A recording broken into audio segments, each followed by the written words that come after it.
to the episode. So I don't know what's on everyone's painting table right now. I think this was a good question. 1 second, I'm just quickly go check a door, but I'll be back in a moment. Right, okay. In which case, I'll dive straight in. So both Sherwin and I are playing in a Journeyman League. We're two sessions into our Journeyman League. So I'm painting up some Wintercore, a Baranova list, and cool. Sherwin's painting up a Kishtar list for the Sea Raiders. So on top of that, I'm doing a whole bunch of painting videos. So I'm painting up all of the Kithgard. And I'm also weirdly painting up a load of Infernals at the moment. So I'm painting a lot at the moment, which I don't mind. I quite enjoy. Could possibly say why you're painting those Infernals? Didn't we announce it? We did. Yes. Yeah. So I'm painting up some Infernals for future marketing purposes. Yeah, the Frontier marketing went out about that, which is kind of cool with the stuff. Yeah, I've got on my table currently, well, I say on table, they're glued in a case ready for painting to be primed and everything, is the auxiliary expansion for Gravediggers, so that my Gravedigger army is therefore almost complete. Nice. I think at that point I'm going to start doubling up with some more jacks and gun mages. That's my future plan for it, because I want a full classic gun mage army. And then the other stuff I've got on my table is just I've got my Scorn that are half painted. Nice. That's a whole legacy story about how I sold my Scorn army and then spotted it on eBay and bought it back 4 years later. Amazing. Oh wow! Did you make any profit? And made money. I'm legend. And I've got my Trench Crusade minis to finally paint at some point. So I've got a whole load of weird bits here and there. Oh, and also I've got Guild Ball, because I sold all my Guild Ball stuff off years ago before I bought my house, because I was like, I need cash for this and that, and then I bought Guild Ball again because it was like on eBay, and so I've got the core game. And I've got the rat catchers again, because I painted those. Nice. So it means I get to just repeat it all again, because I love rat catchers.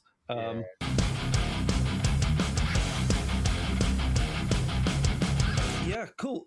So yeah, people listening to this, if you're not aware, I'm Chris, one of your regular hosts. I'm not joined by Mike or some of our normal the regular hosts of this, because we're on an earlier weekday recording, so I am slightly bunking off work to record this, and I will get back to my day job and make up the hours tomorrow, because that's what I have to do.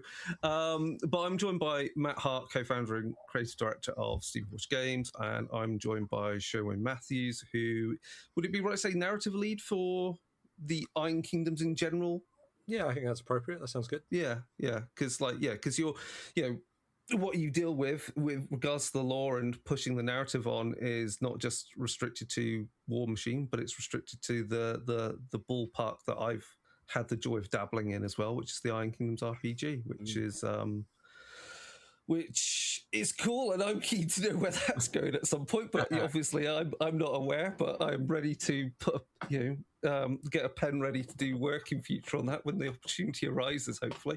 Nice. But yeah, we're going to talk about something a bit more different, because I have been fortunate that you've been able to send across the new narrative game pack that is coming out soon for Warmachine, and this is quite a cool document, because it's got so many scenarios in there, and obviously it's got the Journeyman League in there, which we'll talk about a bit more about, and a whole lot of really options to make games more than just set up and achieve a mission and smash your opponent apart. It's to really explore the Iron Kingdoms. But I mean, for people that are less familiar with your work, do you want to just give a as brief as possible kind of introduction to how you got into wargaming and finding Warmachine, and maybe why you feel Iron Kingdoms is what kind of makes Iron Kingdoms distinct in the really the really wide plethora of war games that there are in this day and age. It feels like, compared to when Warmachine first came out back in those heydays of 2003, which I remember when it landed then. So whoever wants to jump in first. Shall I go first, Sherwin? Yeah, I was about to say, go on, Matt. I know I Oh, can't okay, stop you. I So can dive go. in first. So I'm Matt. My day job is creative director for everything Steamforge, which is more than not focused on Warmachine and the Iron Kingdoms. How I got into Warmachine? So I have a copy of the first Prime book. Got a copy of the first Prime book with the stickers for where they did the updated erratas. Oh right, yeah. Way back in the day. So I got introduced to Warmachine by a friend who I was playing. I think I was playing 40k with, or a bit of Middle Earth or fantasy. And he said, "Hey, have you seen this game?" Showed it to me. I picked up a Denegra starter set. Yeah. It was that terrible starter set that kind of. I think it did have a Slayer and a Bone Chicken in it, and it was generally a bit rubbish. Slayer and 2 bone chickens, yeah. That's right. Yeah. So I kind of started with that, and that was where my love affair with Crix started and continues to this day. Although I am a bit of a faction butterfly, I try and play as many different factions as I can. I think it's because I enjoy the game, but I think it makes it easier for me to do my job more effectively if I have a broad spectrum view. But if I could only play one faction for the rest of my life, it would absolutely be Crix. Yeah, I feel that too. Crix or gun mages is is definitely my thing. But same, I've got like 6 Warmachine armies, which I'm slowly growing. I mean, or better, back in the day, the pistol wraiths, when you get both at the same time. Gun mages, you were both. I was going to say I am really, really hoping they come back in some format for Crix, because I miss pistol wraiths, because I really enjoyed designing the Wraith archetypes for Nightmare Empire. That was all my fault. The playable, so you could play ghosts. Nice. Possibly the most complicated player character type you can play in Iron Kingdoms, but the most fun at the same time. Well, if I've got anything to do with it, then pistol wraiths are going to come back. Yeah. With the loading part there being, you absolutely do have everything to do with it. Yeah. Well, with great responsibility comes great temptation. And yeah, so Sherwin, how did you kind of like get into Warmachine and wargaming kind of in a general kind of way? Wargaming. So I am old enough to have been a Hero Quest kid way back when. So yeah, I have fond memories of breaking out Hero Quest and playing that on my grandmother's kitchen table with one of my uncles and my cousins, and playing the dwarf in that, and really thoroughly enjoying this experience, which at the time I didn't know was setting me up for life. With what that would be, and then of course it folded into Space Crusade for a short period, and then my first like Warhammer book, and just went from there really. Yeah. But yeah, my first Warmachine experience was a little bit later than you guys. Mine was right at the end of Mark 1, crossover to Mark 2. So around the time that we still had Gale Force 9 dice tins, was that sort of era. But I remember one of my I was thoroughly at the time I was thoroughly jaded about a lot of the other game systems I would play, because they were so imbalanced. They just didn't reflect. You had these incredibly one-sided games where someone would turn up with the most recent army that came out, or something that was insane amounts more powerful than what you had, or you would have that yourself because you really liked it, and then realize this just feels unfair. I'm just kicking somebody, and as a result, when one of my friends went, "Hey, we're trying this game called Warmachine," I sort of tried it out and then immediately fell in love with the fact of this amazing concept of balance, which had never, feels crazy to say, but just didn't exist back then. And as a concept, really very much in games. And I remember looking through the Warmachine book and looking at the Crix and going, oh, they're kind of cool, and looking at Menoff and going, okay, I'll put a pin in that, and then being told, oh, that's what like Neil's collecting. I'm like, oh, okay, well, that's not a thing then. And kind of flicked through. And then I picked up the Hordes book, and I got as far as the Bronzeback Titan and went, okay, this is my army. I didn't need to look any further. I found Scorn. And then since then, I kind of went on and became, at some point, discovered Fawnfall Alliance and became Pig Guy, and then Blindwater, Convergence. I did Seer Forge for a little while. So basically Resident Edgelord here, just going through the sort of minor factions. But yeah, that's that pretty much it. And just fell in love with the world from that point, really. I've never been like a true high fantasy kind of fan in a big way, but what I really like about Warmachine 9 Kingdoms is that it's got that level of grit and self-determination that I really, really enjoy.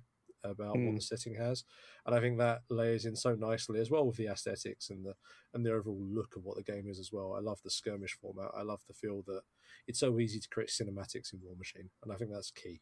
I love that part of it. Yeah, because I think about I'm thinking 2003 for context. I was working at GW Ultranum store. Fanboy 3 just opened in Manchester.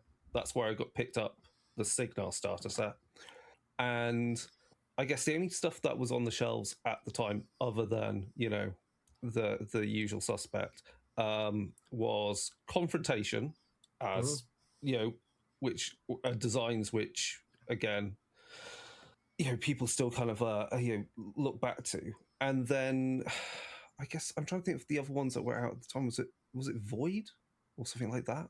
I don't know. There weren't, and also HeroClix and stuff like that. So I guess what would you what's the question? So what do you feel sets Iron Kingdoms and Warmachine apart from other war games, maybe then and now, and kind of why as a setting and a game it kind of it still kind of persists and it still has had a good following, and with and that's why you've had if anything you still have a solid base for this resurgence that we're seeing. I think at its core, Warmachine was at the time and remains this way a really strong, clean central rule set, and I think that's conducive not just to really good competitive play environment, but also really reinforces a strong casual or more relaxed style play, because there's still less arguing about the rules, and we've all seen other games that are out there. We've seen them being played down the club or down the local game store, and it's very easy to kind of like point and scoff, and I don't intend that at all. But I see people.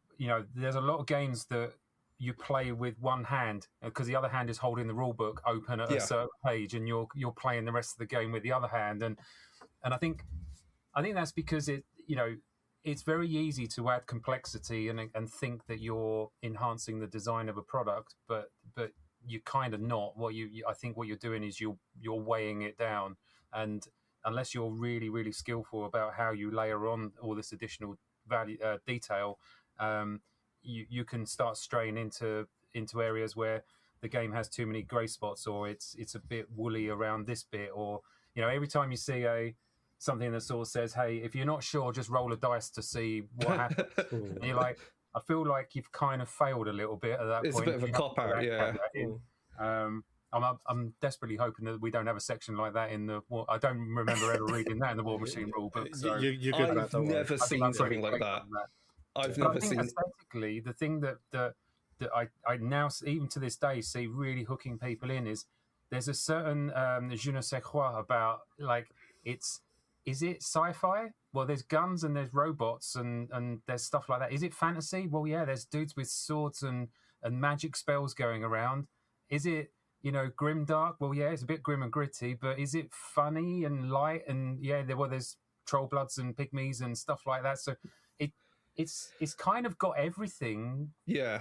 Then that means that there's always going to be something that's appealing for you. I mean, the dark side to that coin, if you forgive the terrible pun, considering the show that we're on, is the dark side of that is there will be stuff that doesn't always resonate with people, but more often than not, people latch onto the things that they really like, and they then accommodate the things that they are less keen on. And I think Warmachine, clean rule set, great minis, and a really strong kind of play experience, but a great world with a narrative. And this is something that excited me beyond all compare when we were talking about the possibility of us acquiring Warmachine.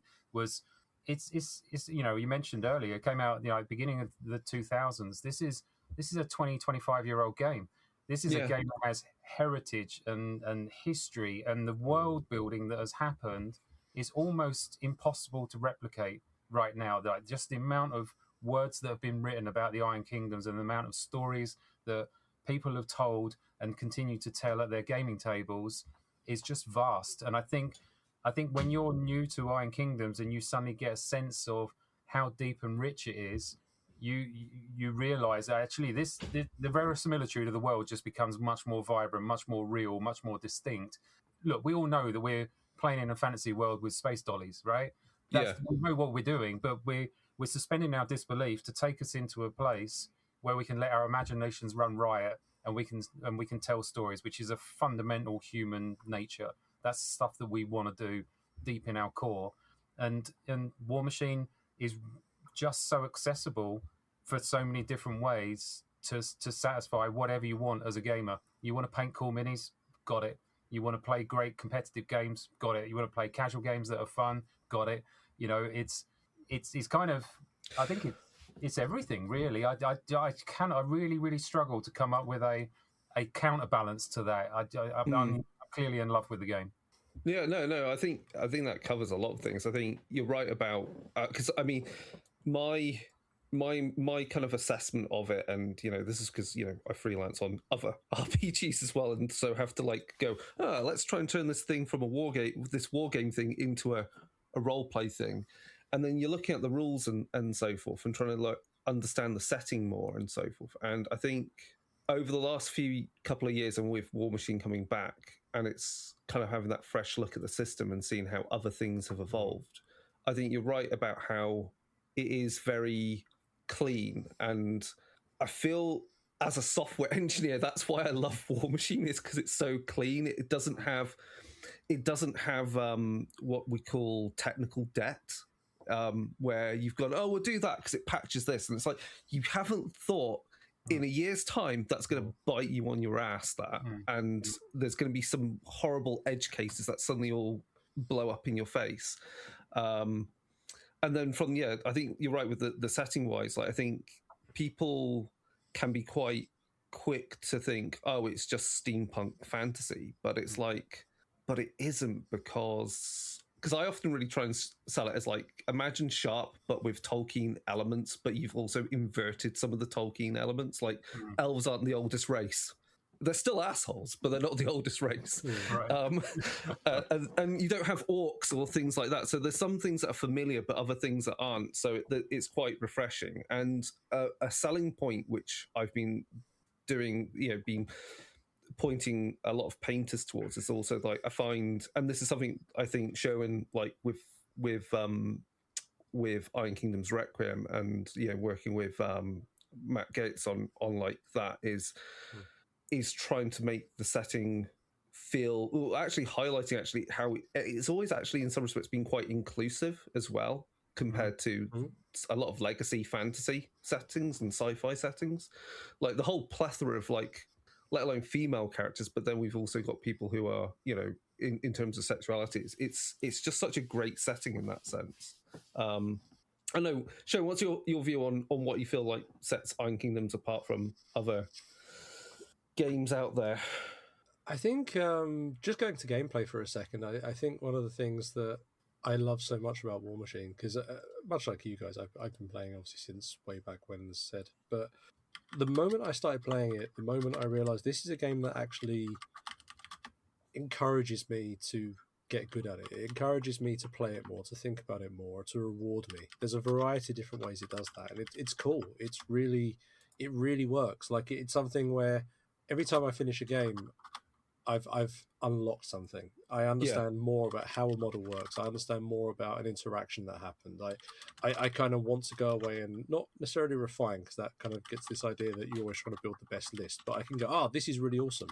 I can go away and come back and then make some tweaks, or because I think this thing's really flavorful to add in, or I really enjoyed that moment, I can go back and then I play again. I have another experience, and it's a constantly evolving meta of not necessarily playing my opponents. Different people do different things, what different armies do, adapting to the scenarios, everything else. And there's something so compelling about that. The game is designed to set out to reward me for putting my time and effort into learning it and to understanding it and playing it. And I think that continues on into the world. The deeper you delve, the more that you find these small little nuggets. I spent the morning talking about yesterday morning talking to a bunch of guys in the lore section of our Discord about, well, how do you split Blightergar Sathank, for example? How do you carve a shard off of that? Well, interesting. I mean, like, way back when, obviously Everblight could do it. famously. Yeah. You know, and Torok did it around back in the day. Is that something that just the dragons do? No, the Mord did it. Okay, that's cool. That's interesting. And how did they achieve that? Well, and then suddenly there's a debate goes on about this sword and the properties of it and how we got to there. And that's just a very, very, very tiny aspect of something which has been triggered because of a random part of lore that we've written that's come out about Azdarak, for example, the Orgoth Warjack. So but that's my point. You can delve so deep, and it's so rich, it's so much depth, and it's so well crafted and put together and thought out and cohesive. And I think that's the key thing. Cohesiveness is the key fact for me. The other thing is I find, and this is something I wrote like ages ago I did a blog article for back when it was Full Metal Fantasy, so second edition of the RPG, and it was translated by, who was it translated by? Was it by whoever the German distributor was? That'd be usually Spiel, because they weren't allowed to write any blog articles of stuff because it would be considered official. So they were allowed to translate fan articles. And so one of the articles I wrote was about how, because the Iron Kingdoms is kind of, you know, this I use the word steampunk because it's a very easy word for people to latch on to understand, but it's like, you know, it's got that kind of Victoriana aspects for some of the society, is how crime scene investigation would happen. But the fact you've got magic and you've got alchemy, it changes some of the ways that these people would operate, and it's just fun to kind of explore those steps because it opens up certain, you know, questions, gives you certain answers, and then that leads into things like, you know, with the Strange Light workshop and how they do exactly certain where I was work. about to go. Yeah, exactly that. Strange Light is exactly it. So yes, it's those kind of fun questions. And, you know, where are the farms and how do they get all their resources? And I think Warmachine does have that, like I say, has a rich enough setting, fortunately, over the time to let you kind of explore stories that can be very political or to do with like tribal factions warring somewhere, or something that's very body horror or ancient evils that have been dug up. So you can really, I think that's why I feel Iron Kingdoms you can do a lot with, and it also has a lot of fun genre mashups. So what people again on the surface may see is, oh, it's just steampunk. It's like, well, actually, if you want to go off and do a Wild West kind of scenario somewhere with your characters, you can certainly happily kind of get that flavor. So I think, yeah, speaking of flavor then, and I think that leads us into what you were hinting at, Matt, about how, because Warmachine's got quite, you know, Warmachine has such a neat rule set, and I think it has to be, I always have to reinforce this, is the fact that every time a power or something is written, if it's used again, it is the same name and it is written verbatim, because I bloody hate that when it happens. Like, oh, it's kind of the same, but it's not. And that creates all this doubt. But Warmachine doesn't do that, fortunately. So I guess the big question is, you know, and I think you've already said this, is can a game have good rules, as in they're tight and it makes it a very good competitive game and it makes it a fun game, but also can have good rules, but also have flavor? Because that kind of leads us into the thing of where I feel there have been some games where they write some rules and you go, okay, but I don't think you're capturing the flavor of what you're trying to achieve with that setting. I think the simple answer is yes. The actual method in doing that is much less simple. Yeah.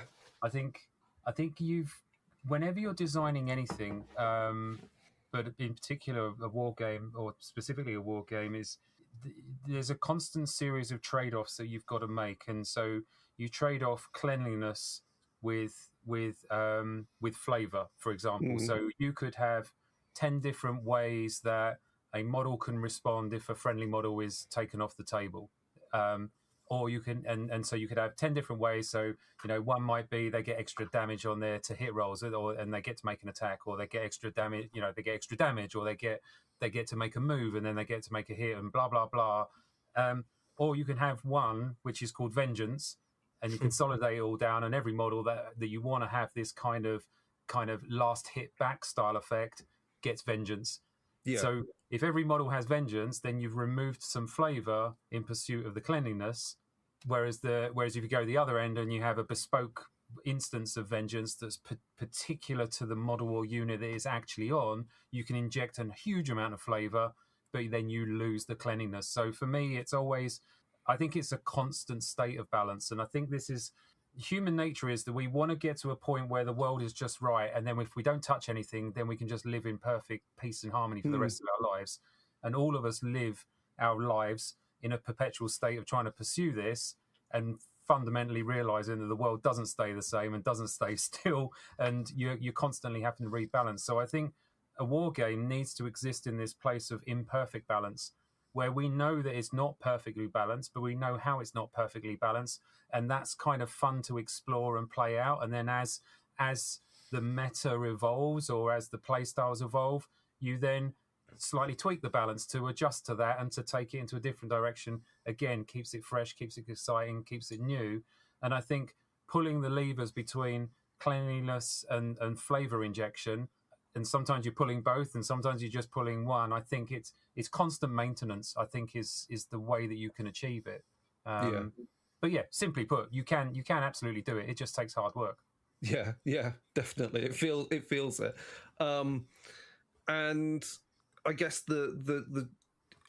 have you ever felt, I mean, because I personally don't feel, when I look at the profiles of many of the, across the range, I haven't yet once felt there has been a rule yet, or just the way the unit is written up, where I feel like there's the classic of the Ludo narrative dissonance, where it's gone like, okay, it's a great game piece, it works great in the game, but compared to the fiction of what it is, doesn't match. And I've seen this happen really recently, where there's a description, and it's even more problematic because they use terminology that also crosses over into game terminology. And so it says, they have this devastating attack. You're like, yeah, but that's also a term. That's a game term. It's like, you're muddying the water here. And I feel this also can happen in with D&D sometimes, where the way, especially the not the current D&D 5th ed rulebook, but the first one that came out, I feel sometimes the way that was written, the fluffiness of how they would describe something and then explain the rules, there would be such a bit of a blurring that could cause like a dissonance between how you interpret the rules. So how have you ever felt you've been close to that trap, or how do you kind of like assess that you're not stepping into that problem where you go like, this is a great model, it has cool rules for the game, but it's not meeting the narrative of what we want it to be in the setting? Yeah, no, I understand. I think so.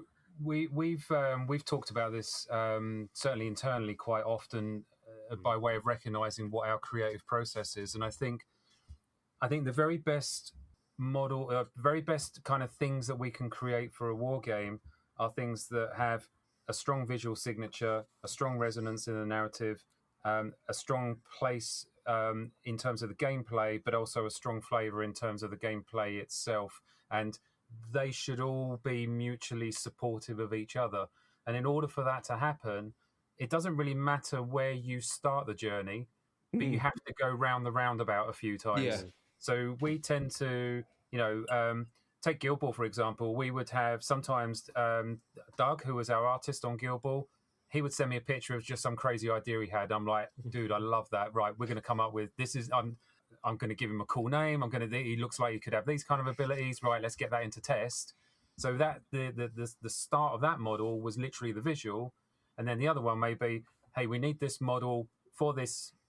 This faction is missing this type of, like a heavy infantry model, right? What suits the fluff? Sherwin and I will have a good conversation about what fits into the narrative, what makes a lot of sense. And then from there, an idea starts to coalesce, and you're building maybe the gameplay there first, and then you match the visuals onto the gameplay. So there's no right way round the roundabout. You have to go round it a couple of times at least. So we always say 3 as a magic number. So as long as you touch each point at least 3 times, typically by the end of that iteration or 3 iterations around, you've got a model that hangs together in a really pleasing way and a consistent way.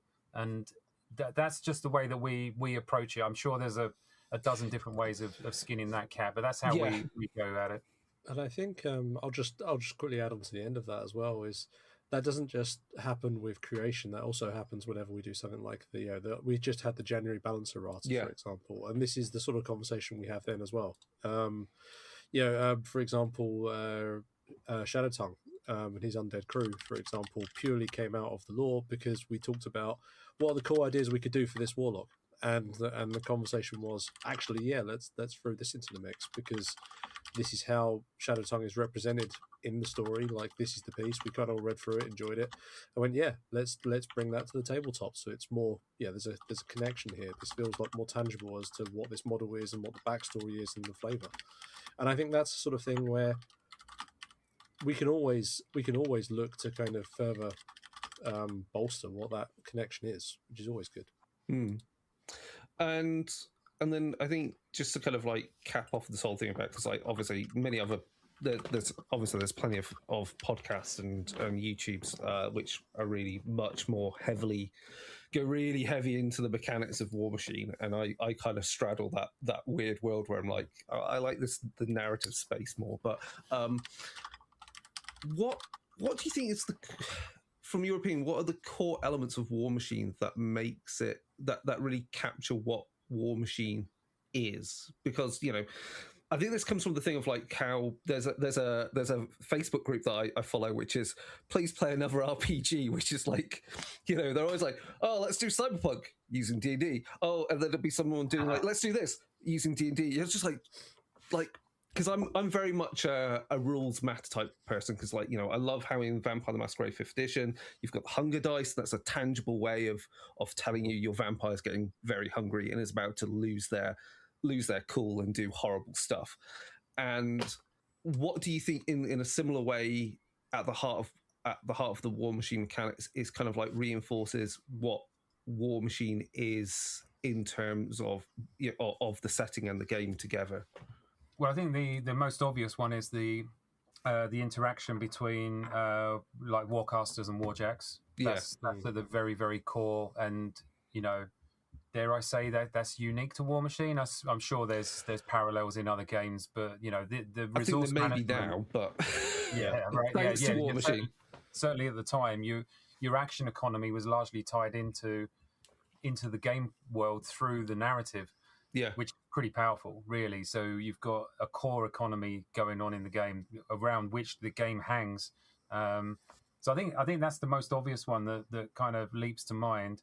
I think the simplicity of the engine. We could sit down with someone who's never played Warmachine before and give them the core basics in about 5 minutes, and they would get it. And I think that's true as well about the central premise of Iron Kingdoms. Yes, there's a lot of nuance and a lot of detail and a lot of stuff that you can learn about, the differences between the cortexes and how they've evolved over time, and why a Signarium current warjack is different from, one from 50 years ago and all of that. But really, fundamentally, it comes down to there are people in this world who have the magical ability to communicate with machines and control them, and they have fights. There's war. Basically, so and I think the simplicity of the hook of Iron Kingdoms is probably that, and that is reflected in the simplicity of the hook of the gameplay, which is 2d6 plus, and you're aiming for a target number, and you can cheat the probability by boosting focus, using focus to boost. And I think for me that's the first thing that kind of occurs to me when you ask that question. I'm sure I could have a really much more intelligent answer, but I think first reaction is that.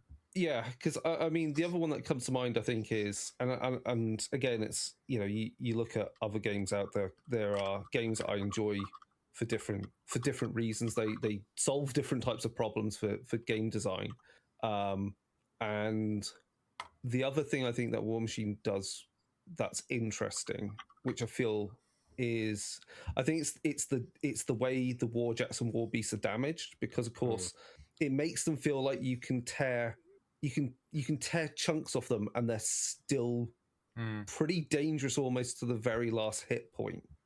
And that makes them stand apart from just, oh, you've just killed a model, a model in a unit is effectively a wound.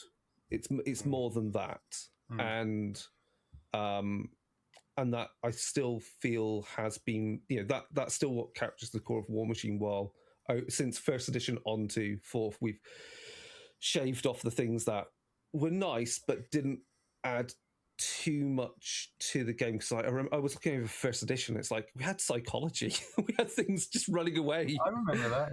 Yeah. You had to make command checks, didn't you? Or headlocks and stuff like that. And well, that's where I was going to jump in. I think headlocks and arm locks, weapon locks. Yeah, we had arm locks as well. Yeah. They were. I think it's the stuff like slams, tramples, headbutts, that sort of stuff. Like there's this wonderful moment that I actually got to experience playing in the Journeyman yesterday, our local club, where I was talking to a new player about how to get around the fact that this model he was trying to hit was just very high defense, and I'm like, well, just headbutt it. And he's like, what do you mean? I'm like, just use the headbutt, a special attack, and then you knock it down, and all of the rest of your attacks will just hit it. And he's like, I could do that. And I'm like, yeah, look, here's how to resolve it and do it. And he did it. He's like, that's amazing. Like, and it's that level of interaction that Warmachine has that you don't see of a lot of other games. I remember my first few games of Warmachine were played on this wonderful arena where the store I'd made it in actually made levels that you could push things off of and they could fall down, took full damage. You could throw things off the edges. That sort of stuff, slam them. And it was a really good demonstration of what made this game feel different to everything else because of that. Because, look at a lot of other games and realistically, terrain is there to block line of sight. It's there to give you cover saves. It's that sort of stuff. And this is different. This is an interaction. I can hit a wall and now I'll get extra damage to me. I can be knocked off a thing. I can, it's that. It's a whole different world. I think actually that's a good point you raised that, because I think knowing how other games have evolved of late, I think the fact that you're making a big point of terrain, especially through the narrative play as well, of like 3D terrain, and how Warmachine still actually does interact with that 3D nature, and is actually even more of a selling point than ever, because I think it sets it apart from just being this. It's effectively a game just being reduced to a top-down, move your circular tokens on a 2D map. It's like, well, it's more than that. It's actually something you can like get kind of picky about, like which level you're on and lines of sight and knocking things off, as you say, knocking them off platforms and so forth. It's kind of fun for that. I was trying to think of the other thing that Warmachine still has is of a mechanic that sets it apart. The other thing I would say that sets it apart as well is the fact that Warmachine has different ways. I feel has more ways of solving problems than other games. Just kill it, like because you've got that balance between assassination and objective play. If you can't kill it, even just pushing something away off an objective is a win. And I don't think other games have that. So again, that's where I feel Warmachine feels quite dynamic in its movement. It's not just things hit against each other and then rub against each other until one thing's left. It's like, no, can be a proper push and pull, which is, I think, really fun for it. The lines of scrimmage in Warmachine change constantly. I know the kind of games that you're talking about where two lines meet and then it becomes a dice rolling contest, and it's Warmachine is not that. It's exactly. very, very fluid. This episode is brought to you by Baron of Dice. baronofdice.com is the manufacturer of the official Warmachine dice. They also produce premium dice trays. And if you go on their website, you will find dice for all of your favourite factions in Warmachine and more. They're also a place to go if you are looking to buy Warmachine miniatures, as they are a distributor for Warmachine. So that is baronofdice.com.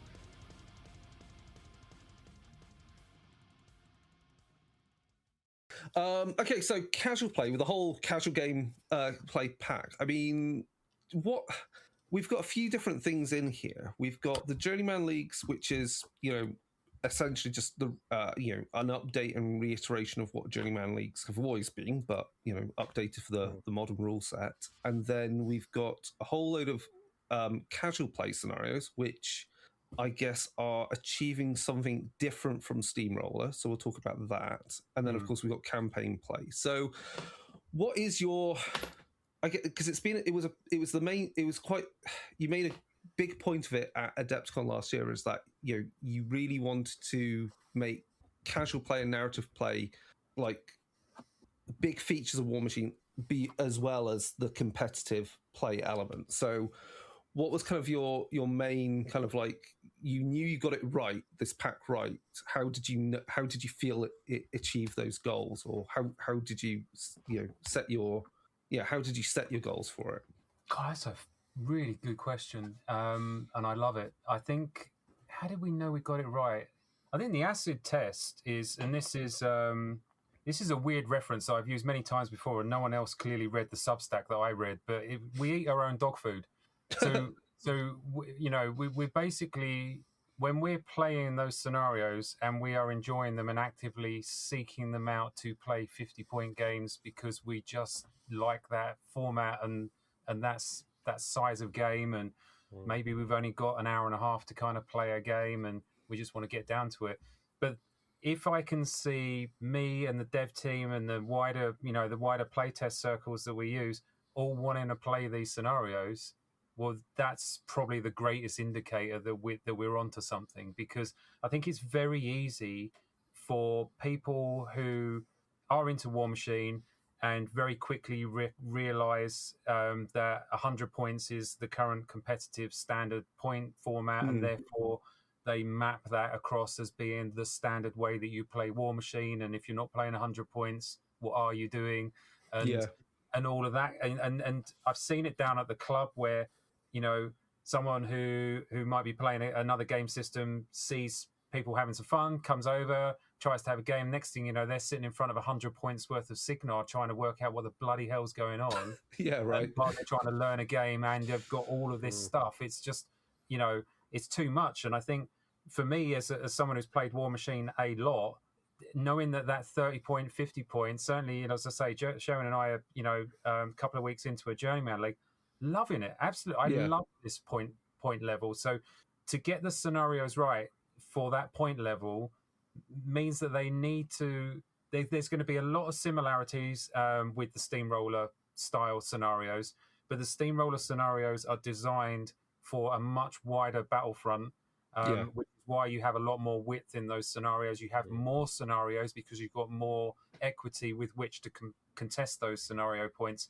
So can we take that number of scenarios, shrink it down to a more manageable size that's more commensurate with a 50-point or a 30-point, you know, game, and still retain that push me, pull me, swirling, fluid game state? That's what we're looking for. So one of the things I think is quite standout for me in that pack is, and it's almost a little aside, but every single one of those casual scenarios has a little designer note in it. Yeah. Kind of explains, hey, this is why this is interesting. You could do it this way and you'll get this, or you could do it this way and you'll get that. And whatever you want is what you need to try and do. But don't forget your opponent's going to be trying to do the opposite. And I think those little inclusions really help to kind of like cement how that scenario works and why it's interesting. And I think it's much easier for people to latch onto. It's actually something that I think we should translate through into the Steamroller pack as well, where we do a little kind of like designer tips note on this scenario. These are the things we think are interesting about it. But they're also, I think they're quite useful for in terms of teaching the game as well, because it reinforces to people as they're learning, like to not keep your eye on the ball here, but also don't ignore this as well, because there's so many. There can be a lot of moving parts when you're playing really large games, and you're right. I think again, that's been a selling point when I've been doing demos, like for the previous year or so of Warmachine, like at ChillCon and at PeachCon and so forth, has been also how, and it's great now we've got this pack because, you know, we've had like the community kind of brawl machine, and now we've got even more scenarios of like that support 50 points or 30 points. It means, especially in this day and age, it makes the game feel really accessible. Like you don't need to be like, I need to slap down 200, 300, 400 quid to buy a full army and paint it in you want it painted because you've got to have it painted for whatever thing you're doing. It's like you can just chill. You can just take your time and enjoy the game, and everything you learn at 30 points with your favorite warlock or warcaster is still valid to every point level. Whereas again, I see attempts and I'm like, but you've actually just made a different type of game using the same models for a smaller board size, which I don't think is useful. And the other thing I found interesting there is, again, you go out of the way to address something which a critique that some people have had in the past of Warmachine is that Warmachine has the classic gotcha of like, well, if your leader's dead, then it's game over immediately. And it's like, well, you openly address how you should tune that experience for your game so that one player is playing by execution rules and the other player's playing by assassination rules. And I think that when I saw that, I was like, that's so important to really put across how this isn't about just, rocking up to the at the club table and just smashing the next person down and putting them off the game entirely, which has been a problem, I think, maybe previously, but no more. Yeah, I think the rallying cry back in the day, the famous page 5 rallying cry. 5, yeah.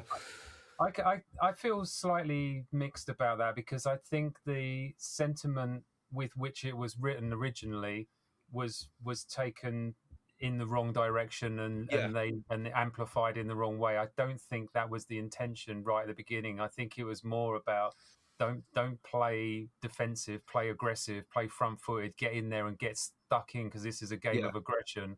And I think it then got translated into what it ended up being, and then quite frankly, it ended up being quite a distasteful way of encouraging people to play the game in or any game. It's not just Warmachine. You play any game like that, it's not great. So I mean, so Sherwin, like with the casual play as well, I've seen like there's a lot of like we don't just have like scenarios, we don't have like the asymmetry of like execution and assassination mode, which concisely for people listening, classically in Warmachine, the game could either end in one of two ways. Either your leader dies and it's game over, or you win on victory points and you're ahead of your opponent at the end of your opponent's turn by a certain number of VPs. Execution mode brings in a way that your leader doesn't just die straight away; they have to be outright killed by your opponent's leader, which kind of forces kind of a cinematic end if you can look at it that way. And it also has the fact that if you heal your leader, they don't just heal 1 point for one focus, they actually heal 5 health for a point focus. So it also extends the game a bit more. So that's just for people who are a bit familiar with Warmachine in the past and thinking of coming back to it. That's kind of what execution mode brings into this.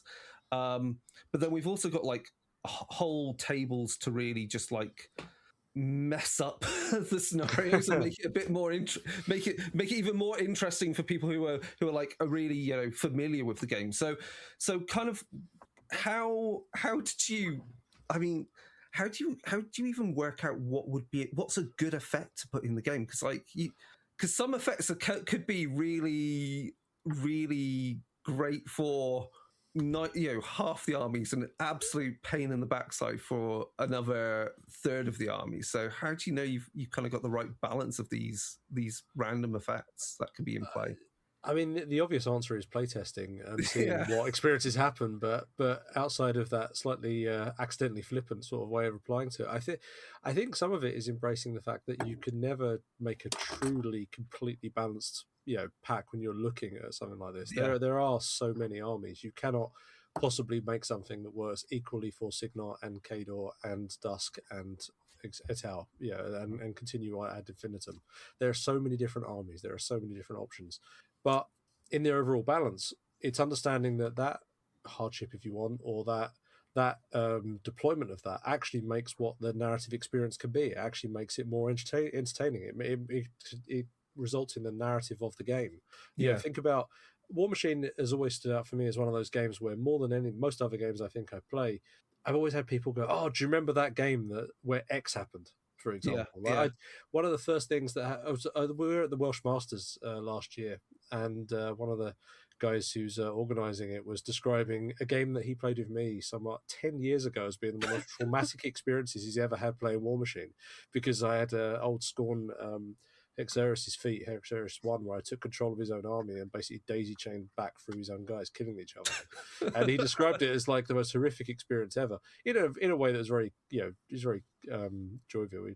We chuckled about it, but it's stuff like that. And I think that's one of the points for me, which is actually the most important about some of these effects. It's interesting creating a narrative moment. It's creating a cinematic or something that really immerses you in what's happening on the tabletop as much as anything else. And I think for some of these, that actually trumps exacting game balance, because it is something where, for a lot of these, take for example No Man's Land, where you have the clouds moving around.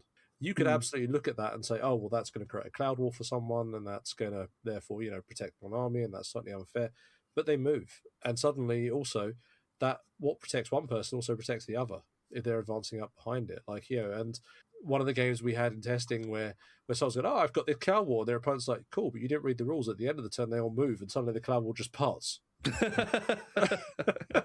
Yeah, and it's stuff like that where it's that kind of thing where I think it promotes a different way of looking at and approaching the game, and how you think about it tactically, about how you think about it visually, and how you think about it, in terms of what's actually happening on the tabletop.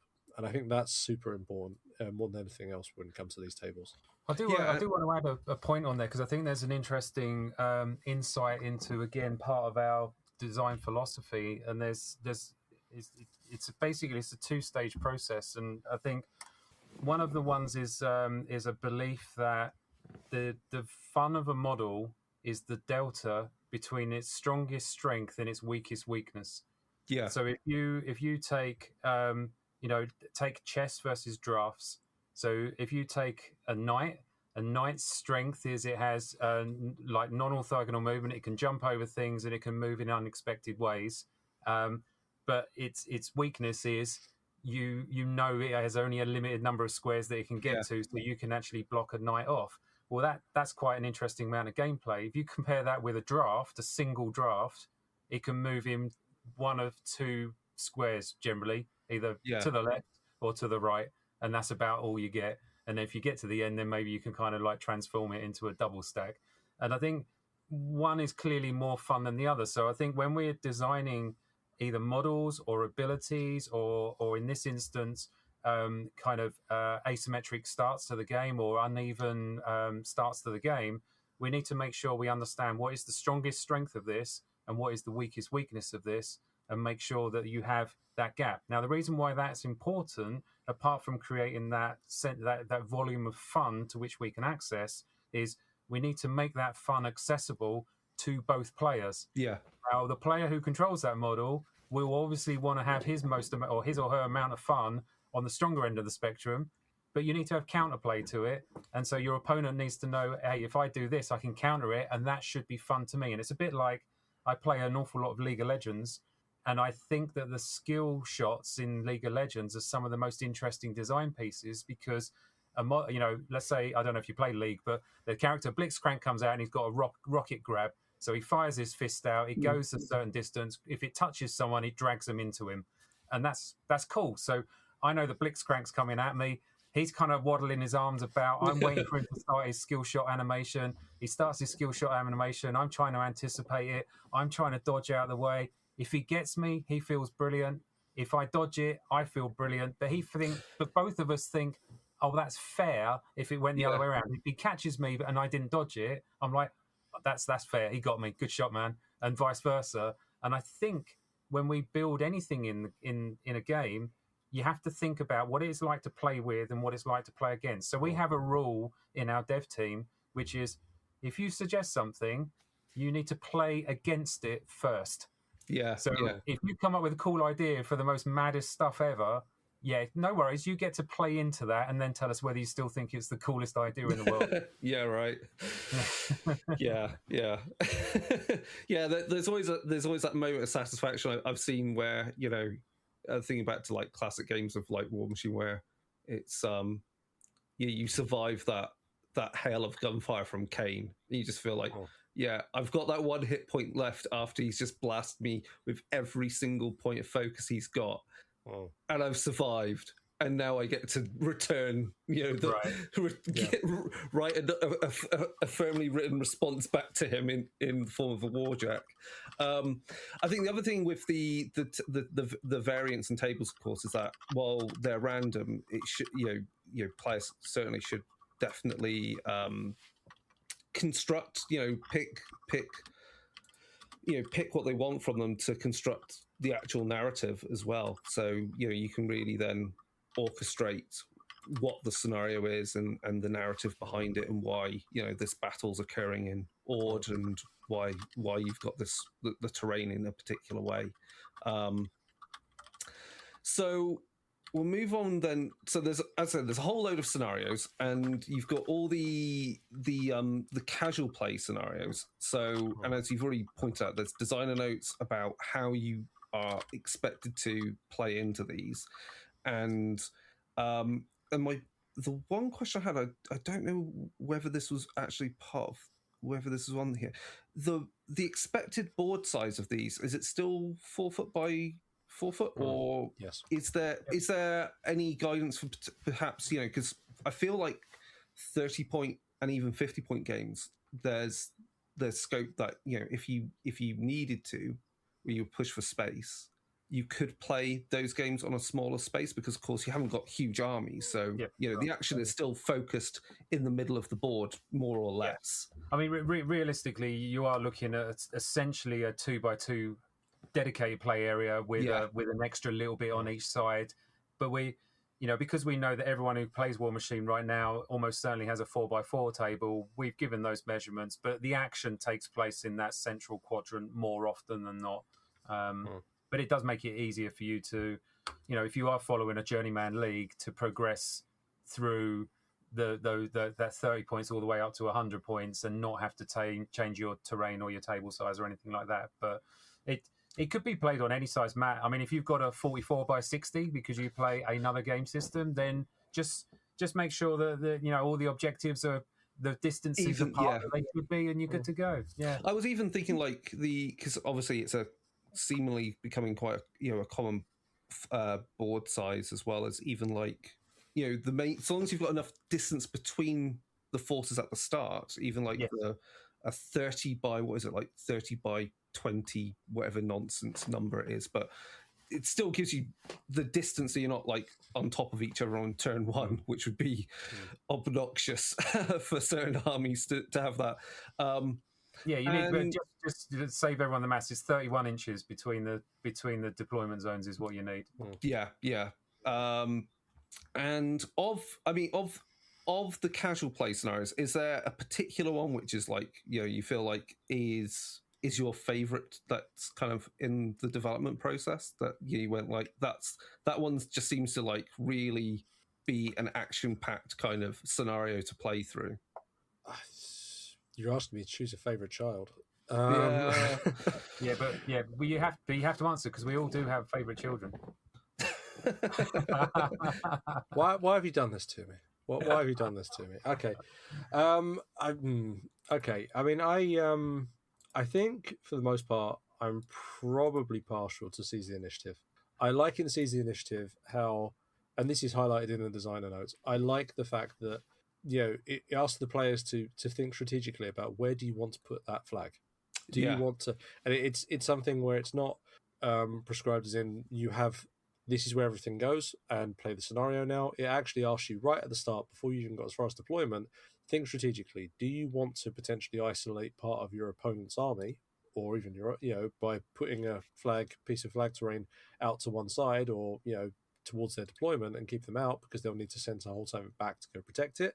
Or do you, but at the same time, prevent yourself from probably being able to score it?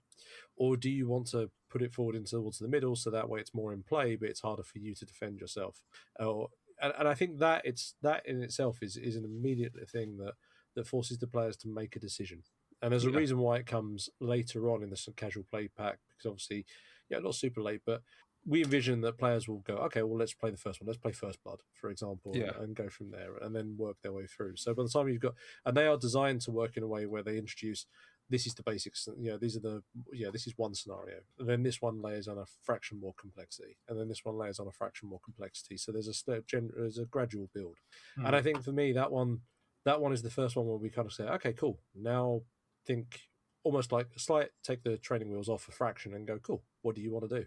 And starts to think about that larger space. Just riffing off that though, because I think what's interesting is like Lines Drawn has the same sentiment that you have, which is where do you move the scenario or objective? Do you move it closer to the center and make it easier to score, or spread it out a little bit? But you're right about that scenario. That's the one where it's a bit like in Mario, where we're going to show you how to jump, and then we're going to the next screen there's a Goomba. So now you need to jump and actually land it on something. So I think you're right. I think we're showing you a really simple thing in, say, like Lines Drawn, but then when we move on, that complexity, and I do think you're right. The basic assumption that we made is we're hoping that people will start with the first one. That's the simplest, most easily executable scenario, and then you progress through in terms of complexity. I was going to go similar kind of vibes to you, actually, mate. To be honest with you, so I'm going to lane swap. I'm going to go with Breakthrough. Okay, Breakthrough's cool. I like Breakthrough. The reason why I like Breakthrough is there's a timing element to that, which is you have to pick your moment when you try and go for the cash, and it's entirely dependent on what your opponent's doing and the game state and how much control you have over the center and whether you've got the spare resources to push for the cash. So it is very much you've got to pick your moment. So that's the challenge with that one. So you need to hold the center. You need to keep something in reserve to go for the cash when the time is right. And if you play it really well, you lure your opponent away so you can then make a roadie run for the cash and hopefully secure the game. So yeah, quite exciting that one can be when you finally commit to going for it. And in a weird way, it ends up being a slightly slimmed down version of an assassination attempt, except you're doing it on a cache, not on an enemy warcaster, which I quite like. Again, I think all of them, like, again, it's the way the scenario is designed, I think, again, just reinforce the fact that Warmachine is like that dynamic. It is dynamic in its movement. It isn't just everything just marches up the board and sits on an objective and just waits there until it's dead and gets replaced by another unit that does the same. There's a lot more going on, because if you again, like, you look at Breakthrough and there's the big fat 50 mil objective in the middle, which is clearly shouting for Warjacks and Warbeasts to slam into each other there. But at some point, you're going to need to have something break away from that to look after your leader who's going to go for the cash. And if you don't do that, then you're screwed. Or maybe you keep the pressure on there, and the opponent loses track of what you're up to. Cool. Right, so let's rattle on a bit more. I mean, Journeyman Leagues, overall, I think if people are familiar with Warmachine, it's not going to be, it's not, no surprises here. But for people that are new to it, I mean, the whole point of a Journeyman League, and we've kind of already hinted at, it's a way for you at your club with a group of players to slowly build up your army, slowly collect, learn the game as well for people that are new to it, or for people that are already playing. It gives them a nice way of collecting a brand new army, or building an army out from a different starting point by picking a different leader and units to begin with. And in here, there's achievements not just for being the best, best general. There's also there's some hobby kind of achievements in there, whether it's best painter or making some terrain. So I think the main point to drive home about that is it's just nice to see all of that there again, to reinforce that there is a different way to play Warmachine and experience it, rather than just going, I need 100 points now, and go off to play and get smacked down. Hey, look! Full confession time. I've been playing Warmachine for 20 years. I'm in my first Journeyman League.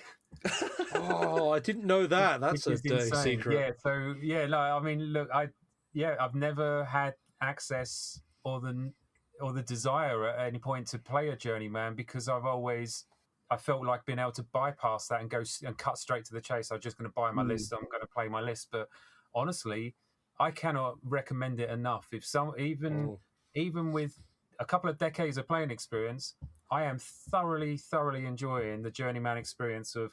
I've picked a particularly complicated warcaster. I've gone with Baronova. I've never played Wintercore before, so I'm trying them out. Starting at 30 points, but just being forced to play, and I say forced and use the word advisedly, but you for the first month, all we're going to play is 30 points. There's no temptation to go up to 50. I can't wait to go 50, because guess what? I need some Arcanists and I need another infantry unit, but right now I'm trying to deal with some interesting problems, and we played some games on Wednesday and played into someone who brought 2 heavies. Well, that's actually a problem for me, because I've only got 1. So how do I deal with 2 heavies? Oh, well, that's an interesting problem. I need to work out a solution to this. And I was explaining to someone when we were having a beer afterwards, which is what I'm finding really interesting about this is when I play a game of 100 points Warmachine, at some point at every point in every game that I've ever played, you will have less than the 100 points you started with. Yeah. And you don't always have complete control over the models that you don't have access to anymore, because your opponent is sniping off the ones that are really useful. So you have to learn how to make something. How can you make a purse out of a pig's ear when someone's taking out one of your key pieces? And playing at these 30-point levels and 50-point levels teaches you those core skills. I'm coming up against 2 heavies. I don't have any armor crack in my list. How do I win this game from here? What can I do to kind of generate a win condition for me? And it's endlessly fascinating. And so if anyone who's listening, I'm a convert. Journeyman is absolutely the very best way to start learning the game. And if you already know how to play the game, it's a brilliant way of starting a new faction and learning a new warcaster or warlock, because I swear to God, by the time we get to the end of month 4, I'm going to be one of the best Baronova players in the world. Light straw there. That, but I'll definitely be better with Baronova at 100 points in 4 months' time if I go through this journey than I think if I'd started with Baronova at 100 points now and I played it for 4 months. I think I'm learning more at each incremental step than I would be if I tried to do the whole thing all at once. Yeah, I think for me, journeymans are great because it doesn't matter how you approach Warmachine, it ticks the boxes. Oh, I want to be a competitive player. I really want to learn how to play my caster and my army really, really well, and I want to have a lot of experience playing lots of different armies and lots of different opponents. Brilliant, it'll do that. I really want to just have the fun of painting my models and actually get everything together and just have that thematic build. Brilliant, does that. And it's just. Narratively, I want to play this thing and feel like I've got a small skirmish and I've just come across the enemy in no man's land and we're bouncing off each other or whatever else. Or even just the communal thing. We played last night in our Journeyman League. I got like 3 games in, just like finish a table, boom, just go to the next one. Finish a game, boom, go to the next one. That's in a few hours. We just managed to blast through a whole bunch of them. It was great. I think the other thing which I've been thinking about this and what you said, the fact that, you can actually, I mean, the great thing about Warmachine right now is there's numerous starter boxes, which is great, but that's not prescriptive on how you should start your Journeyman League. You can actually pick any leader model at plus, cohort model and so forth, as long as it fits into the 30 points. And it got me thinking that actually what this does, it actually does better. better than the leading competitors. It does better. The Journey of Four, the Journey of Four Gamers kind of approach of things, the Tale of Four Gamers, that's what I mean. But also it does it in a way that also shows you, because again, I think going back to the 100 points thing, you can kind of get that thing where it's everything in the kitchen sink. So you've been able to take the obvious choices all the time. Like you're playing Wintercourse. Yeah, you're mostly going to take the basic troopers because you're going to need something to sit on some objectives. But when you play the smaller games, you have to make hard choices, and you're going up to 50 points. You're like, yeah, I've got 20 points. What do I get? Do I put in 2 more warjacks? Do I a warjack and a solo and a unit? And we literally had that chat this morning. It's like, okay, next 20 points is like, I really need another heavy. But I don't want to add another heavy because I know I want to add Behemoth at some time. So actually, the next 20 points, do I add the support structure I need, knowing I'm going to have Behemoth in the following kind of month? But it does mean I'm going to be playing games for the next month with all the support structure and none of the actual bits. So, what do I do? And it's fascinating. It really is. And those choices, of course, every Journeyman League you play from a different starting point. Those even within the same army, those choices are different because you're going to have different synergies with different warcasters and warlocks. And in that respect, it actually, I feel Warmachine Journeyman Leagues achieves really well the core principle that Nigel Stillman wrote back in White Dwarf about Stillmania, going, I've written my army list, it does not change, and if there's something which I come up against that I can't deal with, I have to figure it out with what I've got. You're right. I never read that. That's cool. I'm going to dig that out. I'll dig out the. It's mostly been photocopied and there's a PDF somewhere. I think I have the issue of White Dwarf somewhere, but I will dig it out. But I'd love to read that. It's still the Stillmania approach to it was like a whole series on White Dwarf, but it for some people, for going talking about Warhammer, it's almost a mantra because it means you're not about chasing the meta and pay to what can become pay to win, some people can say, but instead you just you enjoy precisely what you've got. And sometimes you might go, I will then eventually add something new because I want to have a slightly new experience. But if you're building up slowly in that Tale of Four Gamers style with the way that you can learn in Warmachine, and everything you learn at the start is applicable all the way up to the end, because as you say, at some point your 100-point army is only 30 points in a game. I think it really exemplifies that. So Stillmania for Warmachine, I think, is a whole kind of conversation to be had. Yeah, I really want to dig into that. You've piqued my interest on that for sure. Okay, so we'll wrap up with campaign play, the campaign system, because I was looking at, I've still not finished, but you've given me the tools now to finish retrofitting the Apotheosis map-based campaign. Nice. Because the approach you've taken to the campaign system, I think, is quite good, because you've got this kind of prize grid approach to. So the campaign system, you've got this claim grid. So the idea is that you play a game, you're trying to claim a zone that is orthogonal to your HQ, and that has a reward if you get it. And it's kind of a race then to get the outer layer, which are these key territories. And so I think there's a few ways you can. There's a kind of there's a resource game in there, because you're collecting as you claim territories, you get resources that you can use to impact the scenario to make it more asymmetric in your benefit. And then is there multiple ways of winning? Is it just key territory? I can't remember. There's a single way of winning the game, which is taking 3 brand new territories. That's it. The way that we've built and balanced the scenarios that you play when you are taking territory is that you are disadvantaged as the person trying to take territory, and the intention is that you would be wise to build a little bit of an engine. So there's 3 key resources that you need for the campaign. One is morale, the other one is supply, and the other one is intelligence or recon. And they have different corresponding effects on readdressing the balance of an actual game you're playing. So, for example, if you have lots of recon rolls, then you get to move units onto the tabletop in an unexpected way, or you can slow your opponent's deployment onto the tabletop in an unexpected way. And there's dozens and dozens of different ways of doing that. Supply lets you bring units back during the game, and things like rerolls, morale.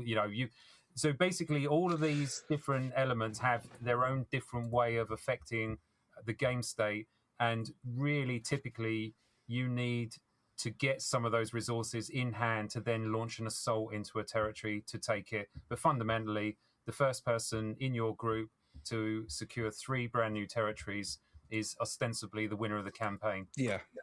And as I said, the scenarios are quite asymmetric as well. So, you've got, the first one up is Patrol Clash, which is fairly straightforward. But then after that, the deployment zones get a bit more wacky.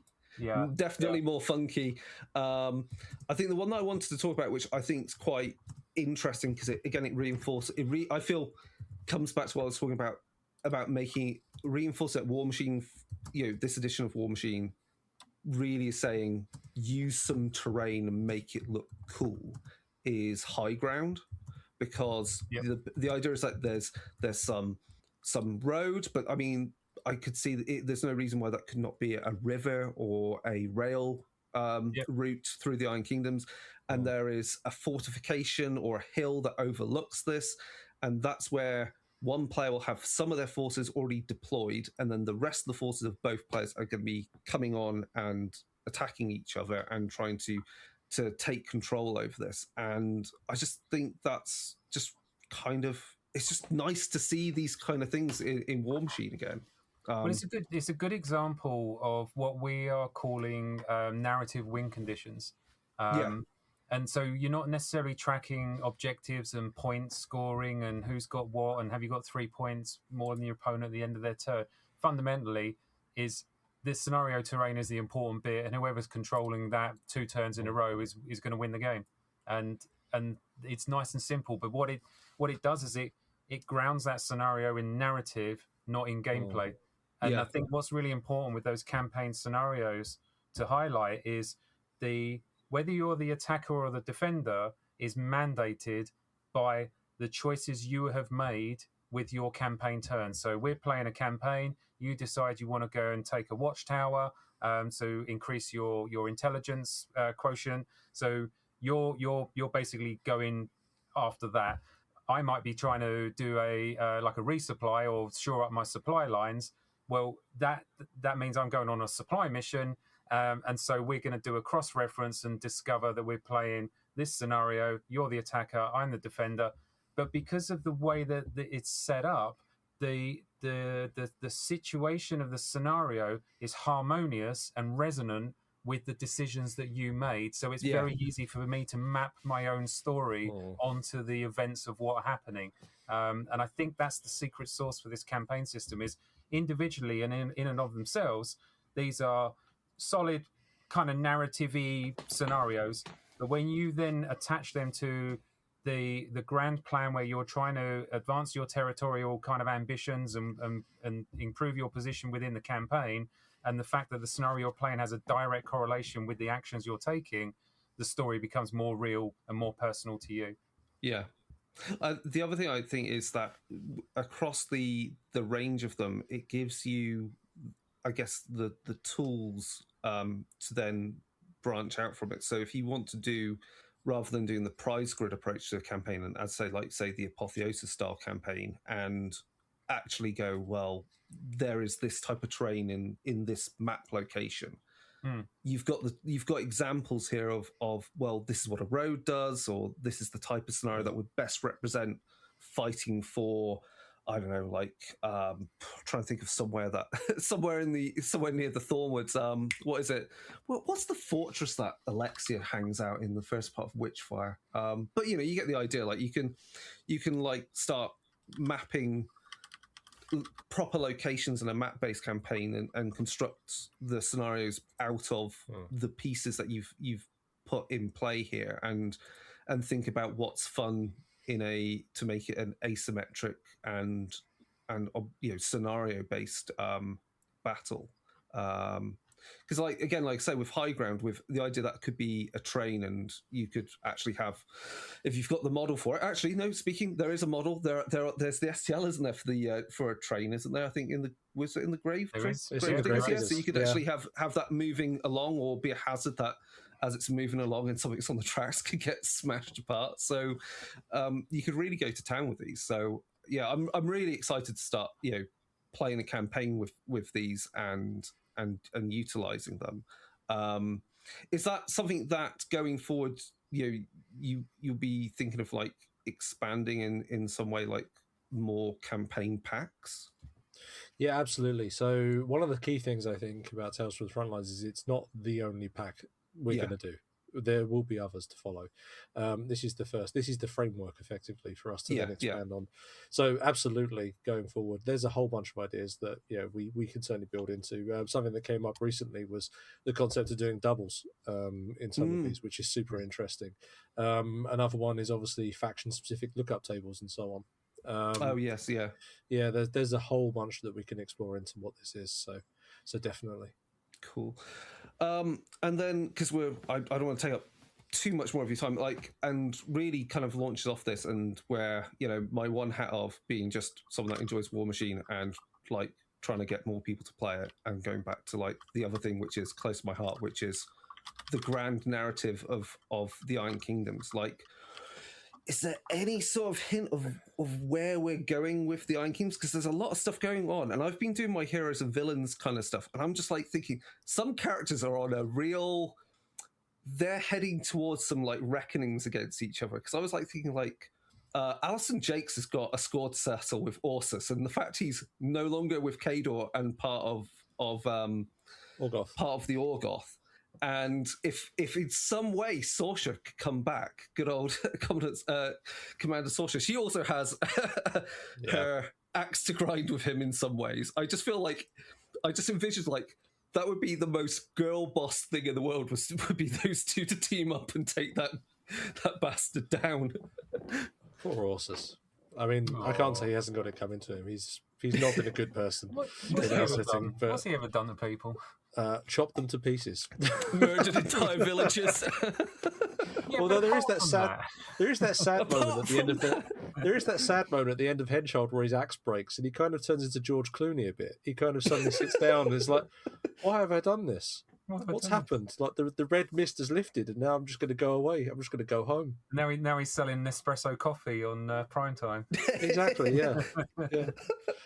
I also really enjoyed reading because I was catching up on various things. Because I also covered Lord Carver and just find out, because I wasn't quite up to date with why he's now got prosthetics, and it's oh right, yeah, him and Magnus have got a thing going on, and Carverton being, is it Carverton or Carverberg? Because I kind of always get, at one point I know in writing it was Carverberg, and I think it became Carverton, and I can't remember which way round it is now. It's both technically. So Carversberg is the original city, and then I'll let you peek behind the curtain a bit here. So Carversberg is ostensibly or officially, Carversberg is the name of the first city, and then as that starts to expand and the empire grows larger, Carversberg kind of becomes the unofficial name for the empire, and then Carverton is basically the area around where Carver's palace is, which is kind of becomes more like city, because basically the Pharaoh, it's kind of like a shanty town, tent town anyway. It's not necessarily something which is super developed. Peeking behind the curtain, it was always intended to be Carversberg until I'm told at some point in the past, prior to Steamforge times, one of the writers for the IKRPG managed to put down Carverton on a map, thinking it was Carversberg and mix up the name. So ever since then, there's been this awkward... fault. I didn't write that map. I wasn't about to say it was, but there's been this thing where they're like, how do we now fix this? How do we make it so that's what it was? So when I actually got to write the Form 4 Alliance Compendium earlier this year, it's like, right, so I will just fix this now. I'm just going to retcon it, so that's how it works, to kind of tidy up that mess, because we have Carversberg on some maps and Carverton on others, so I just need to fix it is all. But I think and that sort of goes into one of the things I've enjoyed the most with what the lore is, and especially Carver as well, is kind of taking a lot of what that is and fleshing out some parts, or just making it, and this is exactly what I talked about at the start of the episode, is diving in. There's so much depth to have, and there's always more to sort of grow and go in a certain direction and so on. One of the things that I know the community loved the most is when we create the different Pharaoh tribes, and that was born from this idea of, well, let's make the Form 4 Alliance feel more rounded, and build like more of a vision for people as to what this actually looks like.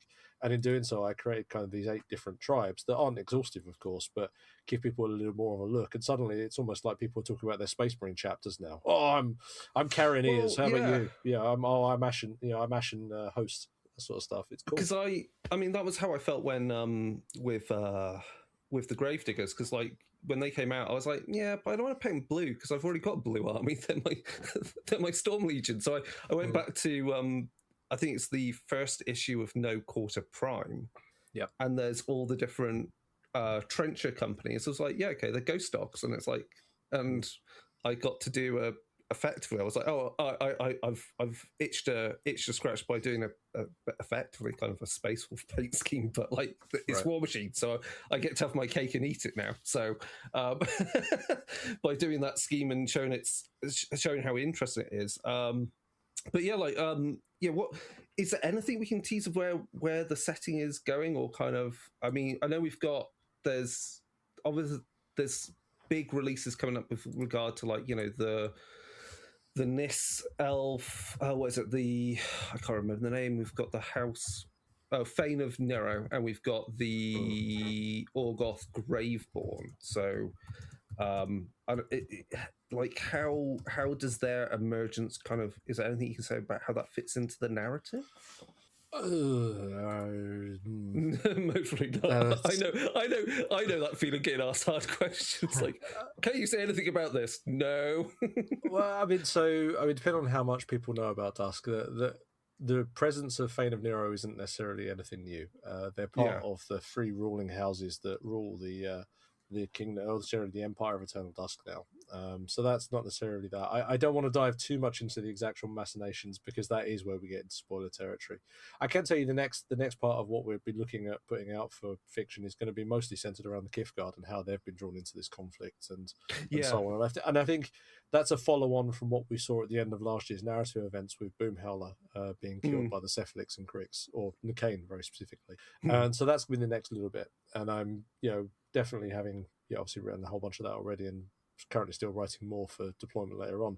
That's I think is a super interesting swing, because these trolls in itself, the trolls have thought they'd escaped from hostilities and thought they'd really found a place where they could be peaceful, and actually they're just finding themselves drawn into exactly the same conflicts as before against the Iron Kingdoms.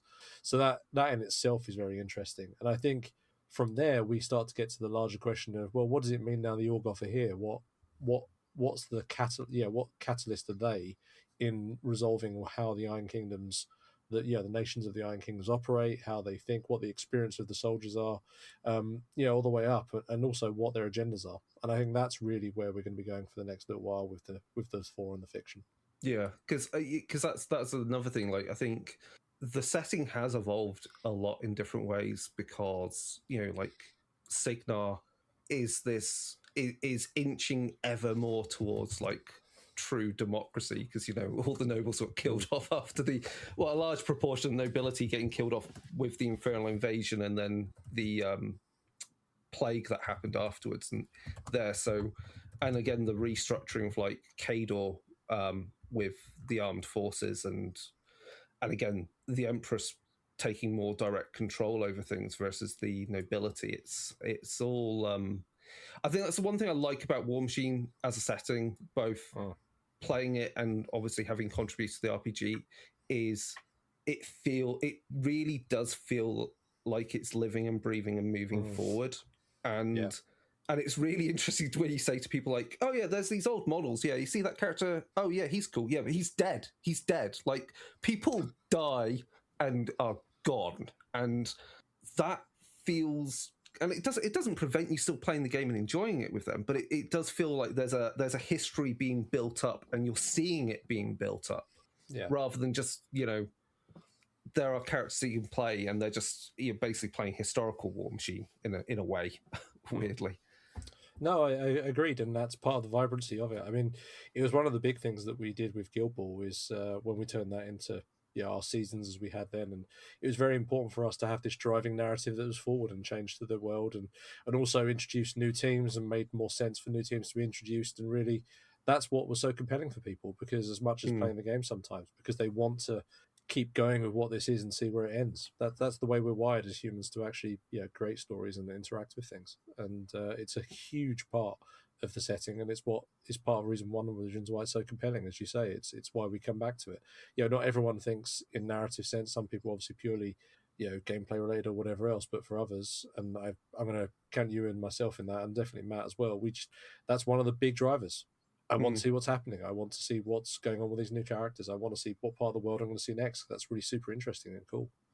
And I think it's really also important to say that, again, people listening to this who are potentially new to Warmachine, the fact that so much of the lore is available to read through the app for like free. Like you can just dive in and really get acquainted with the setting, and it's not like locked behind tons of books and stuff. It's that I think really helps sell the setting and get people really invested in it. So I think it's like I keep looking every time people talk about like, you know, rule books and apps and so forth. It's like I really and from, again, speaking as a software engineer, I look at the Warmachine app and I love that damn thing. Like it's really well put together, and I think it's great to see it. I'll be quite interested to see how that even potentially evolves to support and accommodate other things, you know, in future, because it's really does help you know, propel the game forward. Because again, it kind of, as you were saying, Matt, you're not there standing with dice in one hand and a book constantly in the other. Right. The app is this really accessible thing to see the rules and contextualize what you're doing in the game. Yeah, no, I couldn't agree more. I don't know if I feel like that's one of those things that I don't want to add anything, because what you said was already perfect. Right, I think that covers everything. So the scenario pack, time of recording, the scenario pack is because I'm going to try and get this episode out for the weekend. Nice. So the scenario pack is mostly, I think, from what I understand, most probably like 2 or 3 weeks off. Maybe is it? Or is it slated for March so time? if you're getting it done in the weekend, it'll be out next week. As right, okay, as people right. hear Well, this. that's my plan. I will get this edited up as rapidly as possible. And obviously, if people need to find anything, you know, you just need to go to the Steamforge website. Also, you're present on all forms of social media.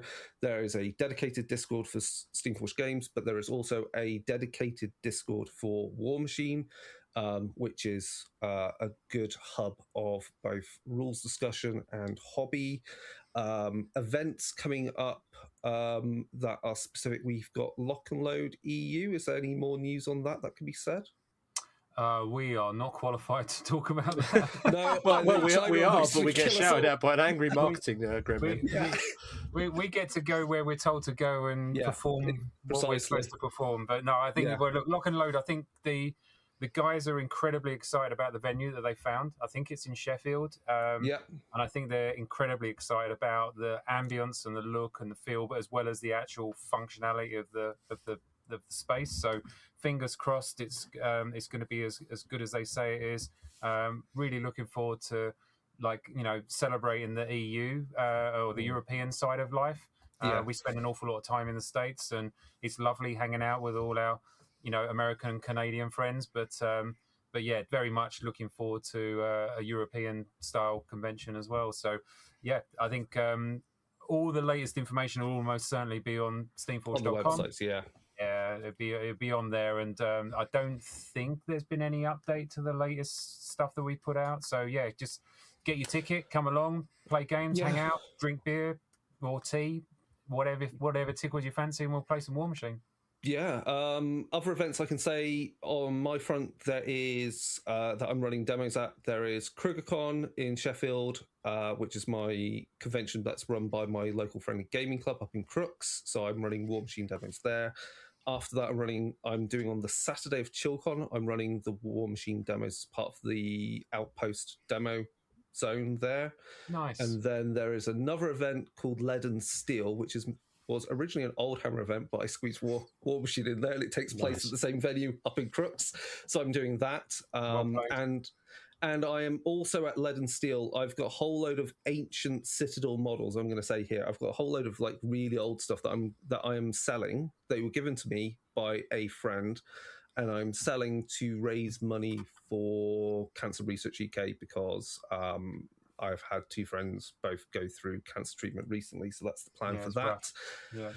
And then following that, I guess other than Lock and Load, I mean, UK Games Expo is coming up. I guess hopefully you're going to be present in some capacity there. Mostly details are still to be confirmed. Yeah, so typically what we've always done with UKGE is we've kind of left it alone, so we can go there as just purely as gamers, and have a bit of a busman's holiday. Cool. Okay. However, there's been increasing conversations about, do you know what? We really ought to make it easy for people to access Warmachine at this show. So, again, watch this space. I don't think any decision's been taken yet, but there's a more than even chance that we might actually be there and working the show rather than wandering around and spending all our money on cool stuff. Yeah, I know that feeling. Cool. Right. Well, I think that's everything. So again, thank you two, Matt and Sherwin, for taking time out to chat to me, because it went on for a little bit longer, but there was loads of cool stuff. Like, I think this pack is just awesome, and I think people are going to get a lot of fun out of it. I'm particularly excited to start using it at the club once it's officially out. And if anyone's got further questions, you know where to contact us. It's darkdaysradio@gmail.com. We're on Facebook, Instagram, Blue Sky, Discord, etc. Also go onto YouTube. There's plenty of episodes there. I put out the one recently on Alison Jakes. I think the next Heroes and Villains are going to cover the Old Witch, because she's got a lot to answer for within the Warmachine setting. She does indeed. Yeah. She does indeed. And that is it for now. So goodbye.